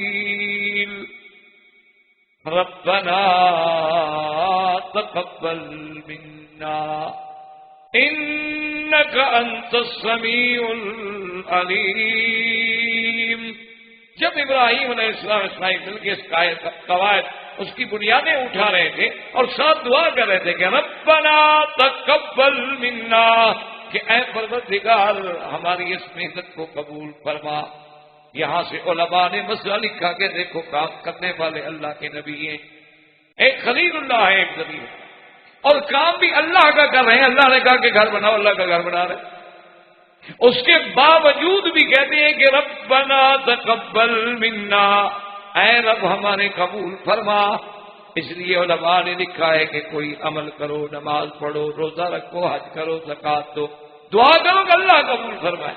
کیوں؟ کیا پتا اس میں کوئی ایسی کوتاہی رہ جائے، اس میں ریا آ جائے، اس میں سمعت آ جائے، اس میں شہرت آ جائے، اس کے اندر کوئی دل میں گندا خیال آ جائے تو ساری عبادت، ساری محنت، ساری ریاضت جو ہے اللہ ٹکرا دے. کیوں؟ تو بادشاہ ہے. وہ چاہے تو ہماری ٹوٹی پھوٹی بات بھی قبول فرما لے اور چاہے تو بڑے سے بڑے ہم جناب فریاد کرتے رہیں اور نہ سنیں. اس لیے اللہ تبارک و تعالیٰ کے پیغمبر نے اور ساتھ یہ بھی بتا دیا کہ انکا انت السمیع العلیم، کہ دعاؤں کے سننے والا اور اپنے بندوں کے حال کو جاننے والا صرف تیری ذات ہے اور کوئی نہیں. میرا مولا تو سننے والا اور تو جاننے والا ہے، ہماری نیت کو بھی تو جاننے والا ہے کہ ہم خلوص سے تیرا گھر بنا رہے ہیں کہ نہیں بنا. تو جب سیدنا ابراہیم الخلیل علیہ السلام نے گھر بنایا تو اسی دور میں آپ کو حجر اسود کے بارے میں حکم ہوا کہ تلاش کریں، کیونکہ حجر اسود کے بارے میں صحیح روایات یہ ہیں کہ یہ حضرت آدم علیہ السلام کے ساتھ جنت سے لایا، اور جب حجر اسود آیا ہے جنت سے تو اتنی روشن تھا اور اتنی چمک تھی جیسے سورج میں چمک. حدیث مبارک میں آتا ہے کہ سب بدت ہو خطایا بنی آدم، آدم کے بیٹوں کے گناہوں نے اس کو بھی سیاہ. اسی لیے آپ دیکھیں گے قیامت والا دن کافروں کے چہرے سیاہ، کیونکہ سب سے بڑا گناہ تو کفر شرک ہے. اس سے بڑا گناہ کیا ہوگا؟ یوم تبیض وجوہ وتسود. اسی طرح گناہ جو ہے، معصیت جو ہے، اس کا دل پہ سیاہ نقطہ ہے. اسی طرح گناہوں کے اثرات، اسی طرح نیکی کے بھی اثرات ہیں. آپ نے دیکھا ہوگا کہ بعض لوگ بالکل سیاہ فام ہیں، سوڈانی ہیں، حبشی ہیں، افریقی ہیں، کسی ملک کے ہیں، بالکل سیاہ رنگ ہے، موٹے موٹے نقوش ہیں، لیکن کثرت ذکر سے اور کثرت عبادت سے اور اللہ تبارک و تعالیٰ کے ذکر سے ان کے چہرے پہ ایسی کشش ہوتی ہے کہ بندے کا دل کرتا ہے کہ میں اس کے پاس بیٹھوں. بعض آدمی بڑے خوبصورت ہوتے ہیں لیکن طبیعت میں نفرت آ جائے. یہ اللہ کی کوئی وجہ کیا اثرات ہے؟ دیکھو نا، کہیں آگ جلے تو گرمی تو آئے گی، اور کہیں اگر آپ جناب کوئی ایئر کنڈیشن چلائیں تو ٹھنڈک تو آئے گی. اتنی بات ہے، اثرات تو آئیں گے. تو اگر ان چھوٹی موٹی چیزوں کے اثرات آتے ہیں تو اللہ کے ذکر کے اثرات کیسے نہیں آتے؟ لیکن یہ چیزیں اصل میں پریکٹیکل ہیں، یہ کہنے سے نہیں سمجھتے. یہ آپ کو لاکھ ہم کہتے رہیں یا اور کوئی کہتا رہے سمجھ نہیں آئے گی. آپ یعنی کلمہ طیبہ جو ہے لا الہ الا اللہ یا صرف لفظ اللہ اس میں ذات جو ہے، اس کا ذرا 8-10 دن اکیلے بیٹھ کے ذرا ذکر کر کے دیکھیں کہ اور اس کے بعد پھر مجھے بتائیں کہ طبیعت میں کتنی حدت اور شدت اور کتنی گرمی پیدا ہوئی ہے. ابھی آپ کو کوئی کہہ رہی ہے اللہ اللہ کرنا تھا، یار کیا گرمی ہوگی، مولوی عجیب آدمی کیا کہہ رہا ہے، پتہ دماغ ٹھکانے بھی ہے یا آج کوئی پرزہ ڈھیلا ہو گیا ہے. لیکن میں تو آپ کو تجربے کی دعوت کر رہا ہوں، میں آپ کو مسئلہ نہیں بتا رہا. اللہ کے بڑے مزے، لیکن جو آ کے چکھ لے، یہ چکھنے کی چیزیں ہیں. اب سامنے ایک میٹھی چیز رکھی ہو، میں لاکھ تعریف کروں کیسے پتہ؟ جب تک آپ چکھیں گے نہیں تو کیسے فیصلہ ہو؟ تو یہ جب اللہ تبارک و تعالیٰ کے ذکر کی، اللہ والے ضرب لگاتے ہیں نا اس دل پر جو گندگی اور گناہوں سے بھرا ہوا ہے، اور اس کی جب کثرت ہوتی ہے اور اس کا یعنی ایسے لوگ تو اب بھی موجود ہیں جو 1 لاکھ 1.5 لاکھ 2 لاکھ کا ذکر روز کر لیتے ہیں، اور پھر جب اس میں اور ترقیاں ہوتی ہیں تو پھر مدارج ہی ہو رہے ہیں. لیکن آپ صرف 8 دن کر کے تجربہ کر دیکھیں، پھر دیکھیں کیا حال ہے. آپ جناب ایسے یکدم یعنی ایسے پریشان ہو جائیں گے کہ 4 ایئر کنڈیشن کمرے میں لگا تو آپ کہیں گے اب بھی گرمی ہو رہی. کیوں؟ اللہ کے ساتھ ہے، اس میں ساتھ اس کے اثرات ہے، جلالہ ہے، جل جلالہ جل شانہ عز برہانہ. جو لوگ محسوس کرتے ہیں آپ کعبۃ اللہ میں جائیں تو عظیم ایک اللہ کے جلال اور عظمت، اور اگر مدینہ منورہ میں جائیں تو آپ کو ایک جمال محسوس ہوگا. اچھا وہی لوگوں میں بھی اثر ہے. مدینہ منورہ کا جو اصل آدمی ہوگا نا، جو مدنی النسل ہوگا اور مدنی الاصل ہوگا، وہ کبھی آپ سے ناراض نہیں ہوگا، بڑے پیار سے بات کرے گا. اور جو یہاں کا اصل ہوگا نا، جو ایسے بات کرے کہ اس کا براہ راست اللہ سے تعلق ہے، تمہیں سمجھتا کیا ہے، اس سے بات کرو تو معلوم ہوگا کہ بالکل غصہ تو اس کے ناک میں رکھا ہو. یہ کچھ اثرات ہوتے ہیں اور یہ باتیں کہنے سے نہیں آتی بلکہ عملی تجربے سے. تو سیدنا ابراہیم علیہ السلام کو حکم دیا گیا کہ حجر اسود کو ڈھونڈیں. تو روایات میں آتا ہے کہ یہ جو ساتھ جبل ابی قبیس ہے، اسی پر اللہ نے اس کو محفوظ کر دیا تھا۔ اب سیدنا ابراہیم اور اسماعیل علیہ السلام ڈھونڈ رہے ہیں، کیسے ڈھونڈیں، کیا پتہ لگے بھی جب حاجر اسود کون سا ہے، آواز آئی کہ بھی میں تو ادھر ہوں، کہاں ڈھونڈ رہے ہیں؟ اور بعض روایات میں ہے کہ جبریل علیہ السلام کو حکم ہوا، وہ اس وقت بھی ہند میں موجود تھا حضرت آدم علیہ السلام کے ساتھ، وہیں سے اس کو لایا گیا اور حضرت ابراہیم علیہ السلام کو پہنچایا گیا، اور حضرت ابراہیم علیہ السلام نے حجر اسود کو اسی کونے میں رکھا، یہ سب اللہ کے حکم۔ اور سیدنا ابراہیم علیہ السلام نے جب اس گھر کو بنا لیا، جب یہ گھر مکمل ہو گیا، اس کے بعد اللہ تبارک و تعالیٰ نے انہیں حکم دیا کہ ابراہیم الخلیل اب اعلان کر دو اور خبر کر دو پورے عالم کو کہ میں اللہ کا گھر بن گیا ہے اور اللہ کے گھر میں حج کے دیا۔ تو سیدنا ابراہیم الخلیل نے عرض کیا کہ مولا کریم، میں اگر یہاں کھڑے ہو کے آواز دوں گا تو میری آواز کون سنے گا؟ یہ تو ایسی ہے چھوٹی سی بات ہے، اور کہاں تک میری آواز جائے؟ آج جدید سائنس کو بڑا ناز ہے نا کہ جی ہم نے دیکھو ٹیلی فون کے ذریعے، موبائل کے ذریعے، ہم نے ڈش کے ذریعے، ہم نے سمندر کی لہروں کے ذریعے، ہم نے فضاؤں کے ذریعے دیکھو کہاں کی آوازیں کہاں پہنچا دی ہیں۔ تو یہ تو سارے اسباب ہیں۔ آج اگر تمہارا ایک اسٹیشن فیل ہو جائے، آج راستے میں تمہارا کوئی ایک راڈار کام چھوڑ دے، آج راستے میں تمہارا لگا ہوا کوئی ایک ٹاور جو ہے وہ کام کرنا چھوڑ دے، تو سارے سلسلے ختم، وہ تو محتاج ہے۔ اسی لیے تو جدید ملکوں میں بھی آپ دیکھیں گے جب بارش آتی ہے سارے سسٹم جو ہے ان کے طرف طرف ہو جاتے، کچھ نہیں کر سکتے، کیا کریں؟ کوئی نظام۔ اچھا، وہ جن کو محکمہ موسمیات 8 دن پہلے بتا رہے ہوتے ہیں کہ آنے والے ویک میں یہ ہوگا اور یہ ہوگا اور یہ ہوگا اور یہ ہوگا، ان کی اتنے معلومات کے باوجود یہ عالم ہوتا ہے کہ پوری پوری ریاستیں طوفان میں ڈوب جاتی ہیں، لوگ مر رہے ہیں، ڈوب رہے ہیں، کچھ نہیں کر سکتے۔ لیکن اللہ نے حکم دیا کہ خلیل میرا حکم ہے، پکارنا تمہارا کام ہے، آواز کا پہنچانا تو یہ تو ہمارے ذمہ ہے، آپ کے ذمہ تو نہیں۔ وَأَذِّن فِي النَّاسِ بِالْحَجِّ يَأْتُوكَ رِجَالًا وَعَلَىٰ كُلِّ ضَامِرٍ يَأْتِينَ مِنْ كُلِّ فَجٍّ عَمِيقٍ لِيَشْهَدُوا مَنَافِعَ لَهُمْ۔ اللہ نے فرمایا اعلان کرو لوگوں میں۔ سیدنا خلیل نے آواز دی۔ مفسرین کرام نے لکھا ہے کہ مختلف روایات سے یہ بات ملتی ہے کہ آپ کی آواز کو اللہ نے ایسی برکت دی کہ چھرکن غربن شمالن جنوبن، بلکہ وہ بچے جو ابھی ماں کے بطن میں تھے وہاں بھی اللہ نے آواز پہنچائی، اور سب نے جواب میں کہا لبیک اللہم لبیک لبیک لا شریک لک لبیک۔ اور یہ بات بھی کتابوں میں موجود ہے کہ جس نے ندائے خلیل پہ ایک دفعہ کہا لبیک، اللہ نے ایک حج نصیب کر دیا، جس نے 2 دفعہ کہا 2 دفعہ نصیب ہوا، جس نے 100 دفعہ کہا اللہ نے اس کو 100 دفعہ نصیب کر دیا۔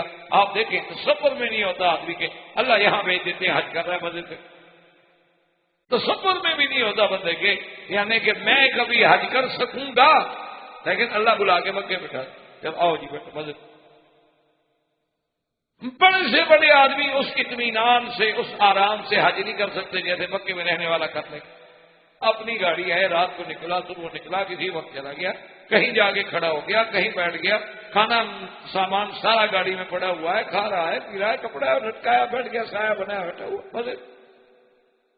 تو اب بنا خلیل جو ہے، بنا کعبہ جو ہے سیدنا ابراہیم خلیل علیہ السلام نے کی، اور خدا کی شان کہ اللہ نے معمار کعبہ کو یہ عظمت بھی بخشی کہ آسمانوں میں بھی اپنے کعبے کے برابر دکھا۔ جب معراج کی رات حضور پاک گئے ہیں تو سیدنا ابراہیم علیہ السلام جس گھر کے ساتھ ٹیک لگا کے بیٹھے ہوئے تھے تو آپ نے پوچھا کہ یہ کیا ہے، تو حضرت جبریل نے عرض کیا کہ آپ محمد صلی اللہ علیہ وسلم یہ اللہ کا کعبہ ہے، بیت المعمور ہے۔ جیسے زمین میں کعبہ ہے آسمانوں میں بھی کعبہ ہے، اور وہ کعبہ اگر اللہ اتار دے اس کعبے کے اوپر آ کے بیٹھے گا، یعنی کہ یہی کعبہ ہے جو آسمانوں کا۔ اسی لیے حکم ہے کہ جب کعبہ بن گیا، جب اللہ کے گھر کی مسجد بن جاتی ہے تو آسمان تک اس کا حکم ہے اور زمین تک اس کا حکم ہے۔ اب اگر ہم انڈر گراؤنڈ بھی حرم بنا لیں تو نیچے جب نماز پڑھیں گے تو اسی طرح رخ کر دیں گے، ضروری نہیں کہ کعبے کو پہلے نیچے لے جائیں ہم، کہ اس کا حکم جو ہے وہ تحت سرا تھا۔ اسی طرح اگر ہم ہوائی جہاز میں بھی نماز پڑھتے ہیں تو کعبہ تو بہت نیچے ہے، لیکن وجہ کیا ہے کہ بیت المعمور تک تھا، تو وہاں بھی سیدنا ابراہیم الخلیل علیہ السلام کو اللہ نے. تو اس عظیم واقعے کے بعد، بنائے کعبۃ اللہ کے بعد، اب سیدنا ابراہیم الخلیل علیہ السلام پر ایک دوسرا امتحان. اسی لیے قرآن نے کہا ہے نا، اسی سورۃ البقرہ میں آپ نے پڑھا ہے، تو اس ایک حرف پہ اگر غور کریں آپ تو سارے مسئلے. وَإِذِ ابْتَلَىٰ إِبْرَاهِيمَ رَبُّهُ بِكَلِمَاتٍ فَأَتَمَّهُنَّ، کہ اللہ نے ابراہیم علیہ السلام کو بعض کلمات کے امتحان میں ڈالا، لیکن ابراہیم نے وہ کلمات پورے. جیسے دوسری جگہ قرآن کہتا ہے وَإِبْرَاهِيمَ الَّذِي وَفَّىٰ، کہ میرا ابراہیم ایسا سچا ہے کہ اس نے جو میں نے حکم دیا وفا کی، پورا کر دیا. یہ چاند کے قریب. اب دوسرا حکم جو ملا انہیں وہ ایک عظیم ابتلا کہ اپنے بیٹے کو میرے راستے میں ذبح کرو. یعنی اندازہ کریں کہ پہلے تو اپنے بیٹے کو چھوڑ آؤ، بیٹا چھوڑ آؤ، بیوی چھوڑ دو، ایسی جگہ چھوڑ دو، بندہ کوئی نہیں، پانی کوئی نہیں، آبادی کوئی، اور ان کے لیے تم بھی کچھ نہیں کر سکتے، بچ جاؤ واپس چلے. اب اللہ پاک نے جوان کر دیا، جوانی آ گئی، کعبۃ اللہ کی تعمیر ہو گئی. اب دوسرا حکم آ گیا کہ اپنے بیٹے کو میرے راستے میں ذبح کرو. اور وہ حکم کیسے آیا کہ براہ راست حکم بھی نہیں دیا گیا بلکہ خواب. اسی لیے ایک مسئلہ ہمیشہ کے لیے سمجھ لیں کہ ایک عام خواب ہے جو عام بندہ دیکھتا ہے، اور ایک خواب وہ ہے جو اللہ کا نبی دیکھتا. تو اللہ کے نبی کا جو خواب ہوگا، جو پیغمبر کا خواب ہوگا، اللہ کے نبی اور رسول کا خواب ہوگا، وہ وحی ہوتی، اس میں کوئی غلطی نہیں ہوتی، وہ گویا اللہ کا حکم ہے بس. اس کی وجہ یہ ہے یاد رکھو کہ جو ہم خواب دیکھتے ہیں وہ 3 قسم پہ ہوتے ہیں. ایک تو یہ ہوتا ہے کہ جو دن میں ہم باتیں کرتے رہے، کسی کام میں الجھے رہے، کوئی پریشانی تھی یا کوئی خوشی تھی یا غمی تھی، وہی رات کو وہی ہمارے لاشعور سے شعور میں آتی رہی، وہی چیزیں ہمارے سامنے دوڑتی رہیں. ایک تو یہ چیز ہوتی. اور ایک خواب ہوتے ہیں کہ شیطان ہمیں ڈراتا ہے، اور ایک خواب جو ہے وہ رحمانی ہوتے ہیں جو اللہ کی طرف سے دلوں میں ڈالے جاتے ہیں.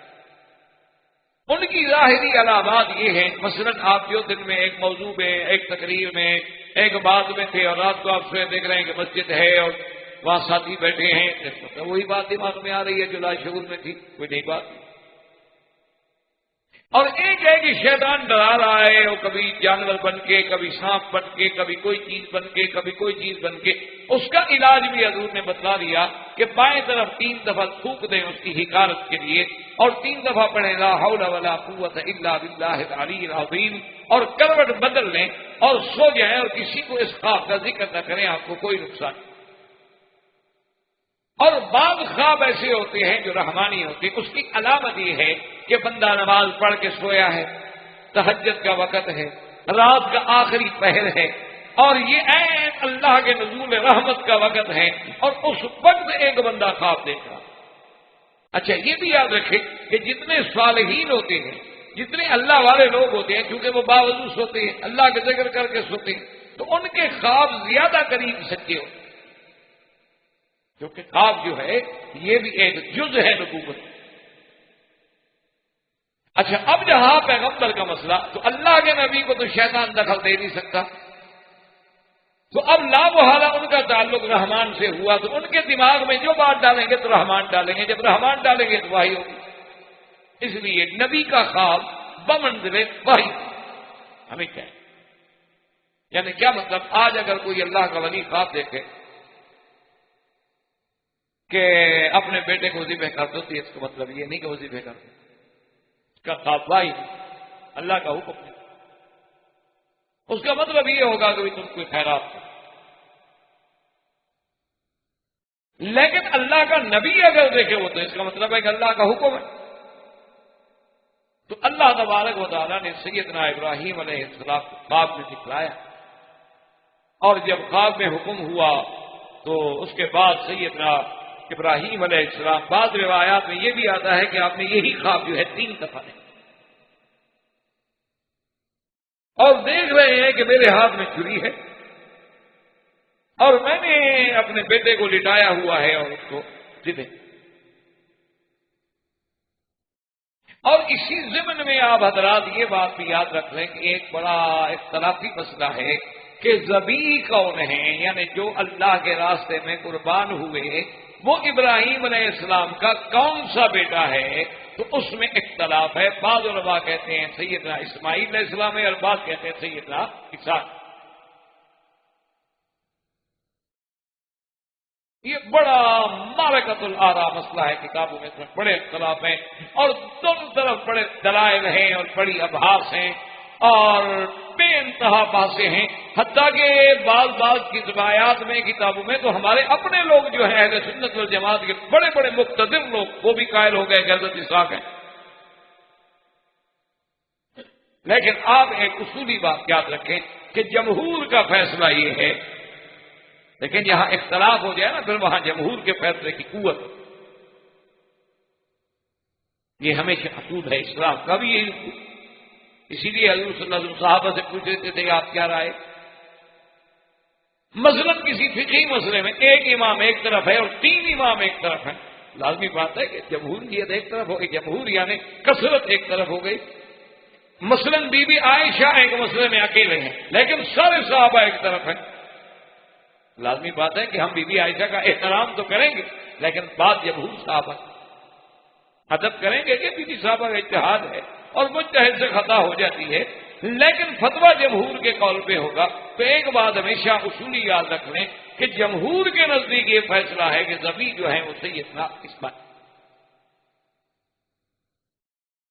اصل میں یہ جھگڑا کیوں پیدا ہوا، ایک بات اپنے ذہن میں رکھ لیں انشاءاللہ۔ اللہ نے آپ کو تعریف دی ہے، علم دیا ہے اور سچی بات یہ ہے کہ یہ آپ لوگوں کی محبت ہے یا خلوص ہے کہ آپ کے یہ درود جو ہے پوری دنیا میں اللہ کی رحمت سے جا رہے ہیں۔ شاید یہ آپ کی خلوص ہوگا، میرے اندر تو خلوص ہے نہیں، آپ کی برکت ہو، ورنہ نہ مجھے علیحدہ موقع ملتا درس دینے کا، نہ ریکارڈ ہوتے، نہ باہر جاتے، یہ سبب بنتا ہے نا، اللہ اسباب بنا، اس میں پتہ نہیں کس کا خلوص کیا ہے۔ تو یعنی میں وہاں اخباروں میں پڑھ رہا تھا ان کے اشتہارات پہ، سیرت نبی کے وہاں اخبارات میں، میں نے یہ کیا یہاں کون دے رہا ہے؟ میں نے کہا جی یہاں بھی بیچنے والے آ گئے ہیں۔ چلو بھائی بیچیں، ہم نے تو کچھ ہی نہیں لینا الحمدللہ، لیکن چلو دین تو پہنچ رہا ہے، کوئی بات تو اللہ کے دین کی پہنچ، ہو سکتا ہے کسی کے پلے میں ایک بات پڑ جائے اور اس کی وجہ سے ہم سب کی نجات کا ذریعہ بن جائے، وہ بات کیا پتا ہوتا، کوئی ایک بگڑا ہوا آدمی ٹھیک ہو گیا۔ اب جناب یہ ہے کہ اپنا یاد رکھیں یہ وجہ بھی کیا بنی، یہ بھی دراصل یہودیوں کے ساتھ کہ یہودی جو ہیں وہ حضرت یعقوب علیہ السلام کو مانتے ہیں، کیونکہ حضرت یعقوب بھی تو اسرائیل ہے نا، انہی کا نام اسرائیل ہے، اور ابراہیم علیہ السلام کی اولادیں حضرت اسحاق کی اولادیں حضرت یعقوب وہی حضرت اسرائیل، پھر آگے سارے بنو اسرائیل جو ہیں ان سے ہیں۔ تو انہوں نے کہا کہ یہ شرف جو ہے بجائے اسماعیل کو جانے کے، اگر اسماعیل کو ذبیح مانے تو یہ تو عرب کو عزت مل گئی، یہ تو پھر شرف عرب کو ملا، بنو اسرائیل کو تو نہ ملا۔ تو انہوں نے روایات کو گڑ بڑ کر دیا، انہوں نے کہا کہ نہیں یہ اسحاق۔ اسی لیے حضرت عمر بن عبدالعزیز کے زمانے میں انہیں جب پتا چلا کہ فلاں ایک یہودی عالم جو ہے وہ مسلمان ہو گیا ہے تو آپ نے فوراً اس کو بلایا، آپ نے کہا بھی کیونکہ تم عالم ہو، ان کے بہت بڑے یعنی راہب ہو اور اللہ نے تمہیں اسلام بھی نصیب کر دیا ہے، مجھے تو ایک صحیح بات بتا دو کہ ذبیح کون ہے، اسحاق ہے یا اسماعیل ہے؟ انہوں نے کہا حضرت صحیح بات جو ہے وہ ذبیح حضرت اسماعیل، لیکن یہود یہ نہیں چاہتے تھے کہ یہ شرف اور یہ عزت جو ہے عرب کو ملے، وہ چاہتے تھے کہ یہ شرف بھی ہمارے سے۔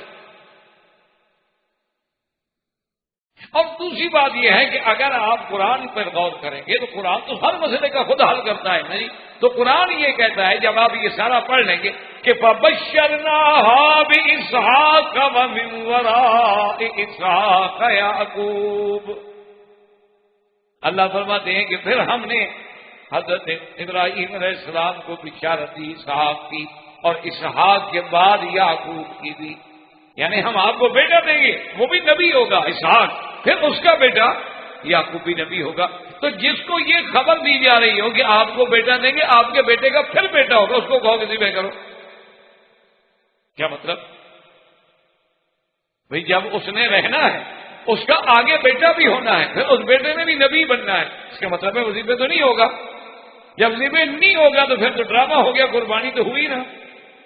وہ تو ابراہیم علیہ السلام کو پتا ہے کہ یہ ذبح نہیں ہوگا، کیونکہ آگے تو اس کا بیٹا پھر نبی بنے گا، ایک کھلی۔ اور دوسری بڑی بات یہ ہے کہ حضور صلی اللہ علیہ وسلم ایک دن ارشاد فرمایا کہ انا ابن الذبیحین، فرمایا کہ میں دو ذبیحوں کا بیٹا ہوں۔ صحابہ حیران ہو گیا، تو کہ جی حضور کیسے؟ آپ نے فرمایا تمہیں پتا ہے کہ اللہ نے مجھے ولد اسماعیل سے چنا ہے، اور اسماعیل بھی ذبیح ہیں، اور میں عبداللہ کا بیٹا ہوں، اور عبد المطلب نے نظر مانی تھی کہ اگر زمزم مل جائے تو میں اپنا ایک بیٹا ذبح کروں گا۔ جب زمزم مل گیا، قرآن ڈالا تو عبداللہ پہ قرآن نکلا، میرا باپ ذبیح بن رہا تو اللہ نے بچا لیا، جیسے اسماعیل علیہ السلام کو بچا لیا ایسے عبداللہ بھی بچ گئے، ورنہ تو اگر اسماعیل علیہ السلام ذبح ہو جاتے پھر آگے نسل نہ چلتی، اور اگر آگے چلتی اور عبداللہ ذبح ہو جاتے تو پھر حضور صلی اللہ علیہ وسلم پیدا نہ ہوتے۔ تو یہ تو ایک اللہ کی حکمت تھی کہ اللہ نے انہیں بھی بچا لیا اور انہیں بھی بچا لیا، لیکن میں ہوں تو ابن الذبیحین کہ میرا ابا عبداللہ بھی ذبیح ہے اور میرا ابا اسماعیل بھی ذبیح ہے۔ تو جب حضور صلی اللہ علیہ وسلم نام لے کر وضاحت کرتے تو پھر ہمیں کسی شک و شبہ میں پڑھنے کی کیا ضرورت۔ اور تیسری سب سے بڑی دلیل یہ ہے کہ بچپن میں، یہ چھوٹی عمر میں، حضرت اسحاق تو مکے میں آئے ہی نہیں، ان کا تو مکے میں آنا ثابت ہی نہیں،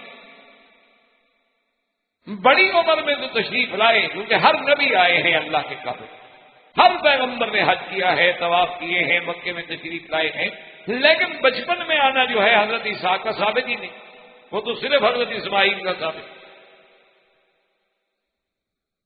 اور یہ بھی حضور صلی اللہ علیہ وسلم کی روایات سے ثابت ہے کہ رحم اللہ ام اسماعیل، اللہ اسماعیل کی اماں بھی رحمت فرمائیں کہ اگر وہ زمزم کو نہ روکتی تو ایک نہر معین بن جاتی پوری دنیا میں۔ وہاں بھی حضور نے فرمایا رحم اللہ ام اسماعیل، اسماعیل کی اماں، اور اسماعیل کی اماں ہاجرہ ہے۔ اس لیے یاد رکھیں کہ یہ سارے دلائل اور جمہور کا فیصلہ اسی طرف ہے کہ زمین جو ہے وہ سیدنا اسماعیل علیہ السلام ہے۔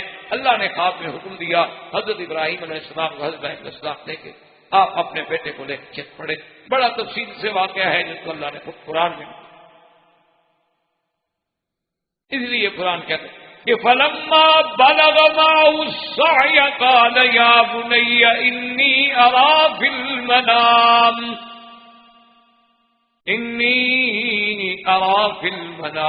أَنِّي أَذْبَحُكَ فَانظُرْ مَاذَا تَرَىٰ۔ اللہ فرماتے ہیں کہ جب اسماعیل جوان ہو گئے، جب اسماعیل کام کاج کے قابل ہو گئے، ساتھ چلنے کے قابل ہو گئے، دوڑنے کے قابل ہو گئے، آپ اپنے بیٹے کو لے کے تشریف لے گئے، اور اس کے بعد اپنے بیٹے سے خطاب فرمایا کہ یا بنی انی ارا فی المنام انی اذبحک، مجھے خواب دکھلایا گیا ہے، صاف بتا کہ میرے بیٹے مجھے خواب میں یہ دکھایا کہ انی اذبحک، میں تمہیں ذبح کر رہا ہوں۔ فانظر ماذا ترى، یاد رکھیں فانظر نظر کے معنی میں ہے، اس کا معنی دیکھنا بھی ہوتا ہے، اس کا معنی تدبر اور غور کرنا بھی ہوتا ہے، صرف دیکھنے کا مطلب نہیں ہے۔ ایک تو نظر ہے دیکھنا، جیسے قرآن کہتا ہے وجوہ یومئذ ناظرۃ الی ربها ناظرہ، اپنے رب کو دیکھیں گے۔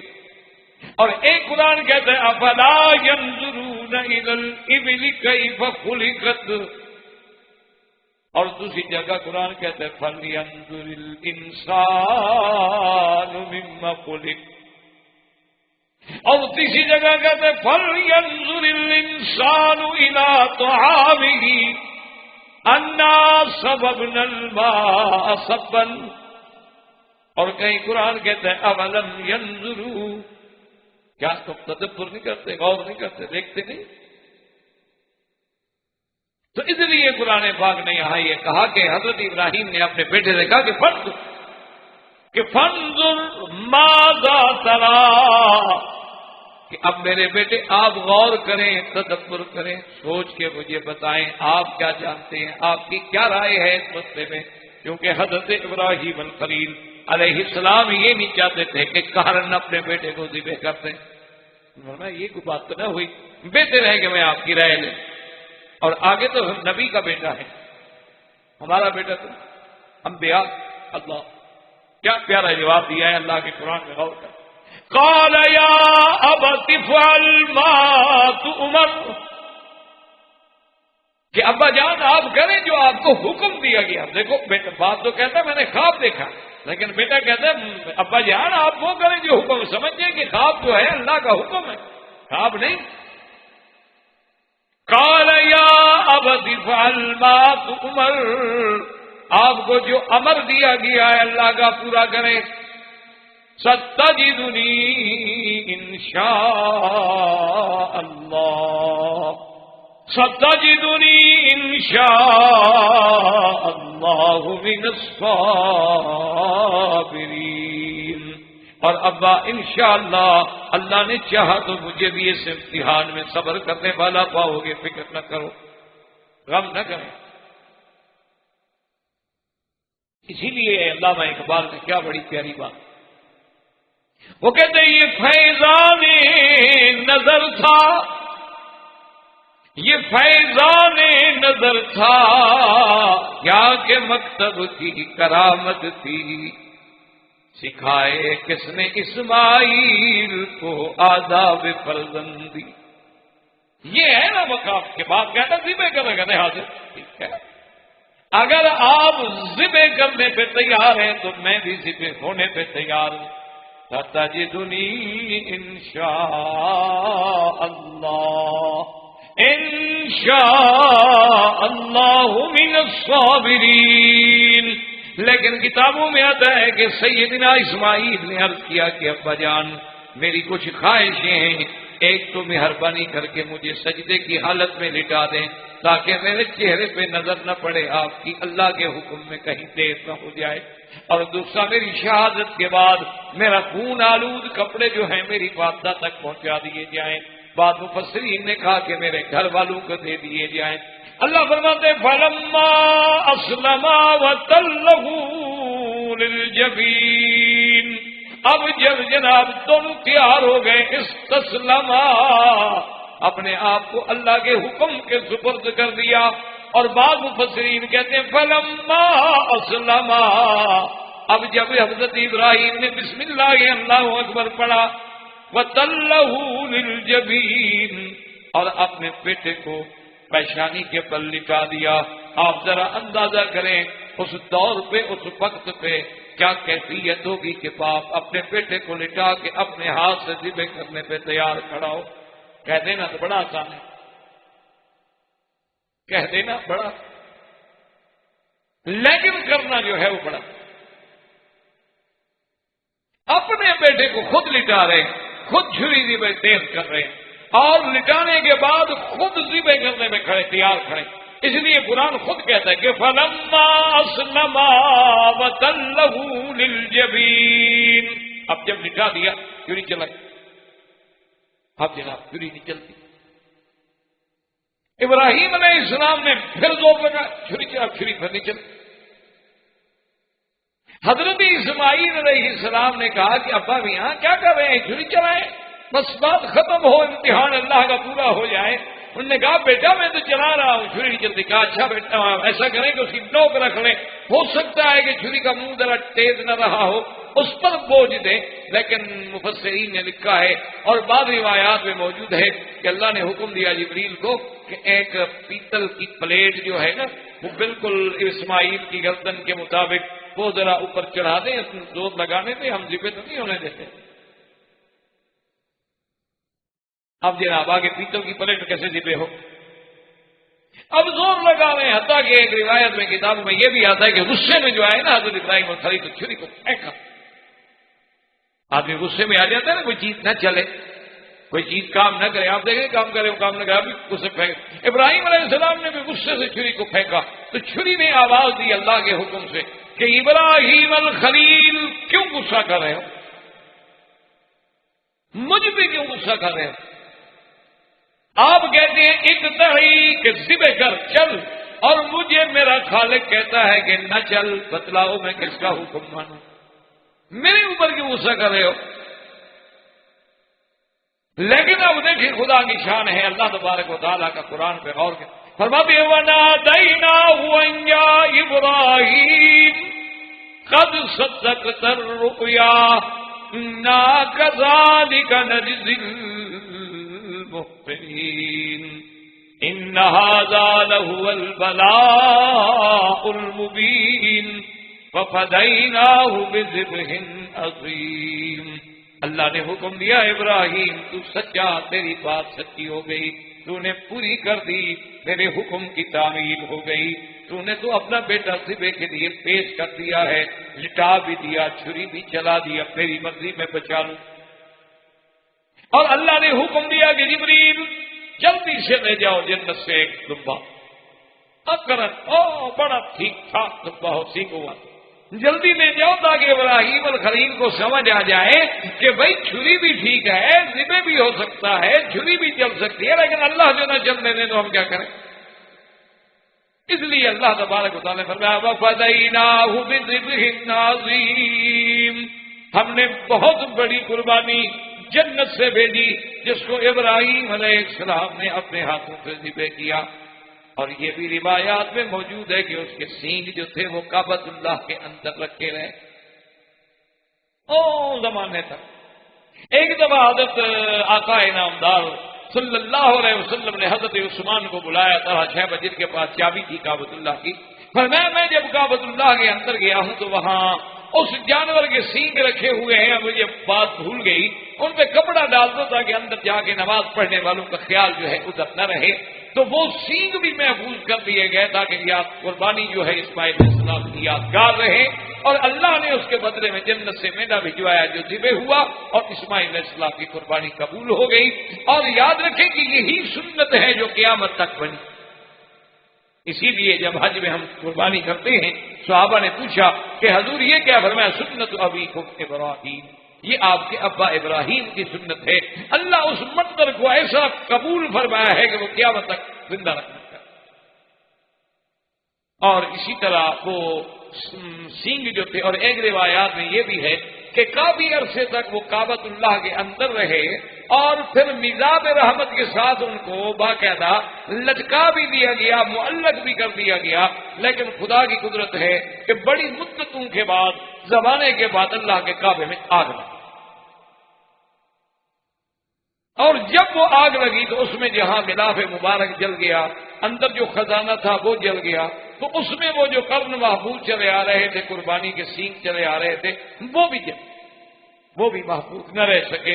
تو اللہ تبارک و تعالیٰ نے سیدنا ابراہیم الخلیل علیہ السلام پر ایک تو اتنا بڑا امتحان کہ اپنے اولاد کی ذبح کا بھی حکم فرمایا۔ اسی لیے میں نے عرض کیا تھا نا کہ انہ بدل نفسہ للنیران وبدل ولدہ للقربان وبدل مالہ للزیفان، تو یہ شان تھی سیدنا ابراہیم الخلیل علیہ السلام کی۔ وما علینا الا البلاغ وآخر دعوانا الحمدللہ رب العالمین۔ احباب کرام، اس کے بعد اب آپ اس مبارک سلسلے کی CD نمبر 8 سماعت فرمائیں۔